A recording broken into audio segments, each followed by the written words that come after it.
ભારતીય હવામાન ખાતા દ્વારા વડોદરા શહેર માટે આજના દિવસમાં રેડ એલર્ટ આપવામાં આવ્યું છે. સવારથી અત્યાર સુધીમાં 9 ઇંચ જેટલો વરસાદ પડ્યો છે.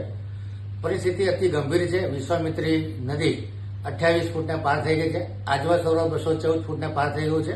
આવનારા 2 થી 3 કલાકમાં વિશ્વામિત્રી નદીનું લેવલ 30 ફૂટને પાર થઈ અને ઓવરફ્લો થવાની શક્યતાઓ છે. આથી તમામ નાગરિકોને વિનંતી છે કે જે લોકો નીચાણવાળા વિસ્તારમાં રહે છે તરત સેફ જગ્યાએ સ્થળાંતરિત થઈ જાય. કોર્પોરેશન દ્વારા 80 જેટલી સ્કૂલોને આઈડેન્ટિફાઈ કરવામાં આવી છે. ત્યાં ખોરાકની, પાણીની, દૂધની અને દવાઓની વ્યવસ્થા છે. આપ સૌને આગ્રહભરી વિનંતી છે કે બિલકુલ લાઇટલી લેતા નહીં. ખૂબ ગંભીર પરિસ્થિતિ છે. વિશ્વામિત્રી નદી 30 ફૂટને પાર થવાની શક્યતાઓ છે. આથી મહેરબાની કરી અને તંત્રને સાથ સહકાર આપો અને સેફ જગ્યા પર સ્થળાંતરિત થાઓ.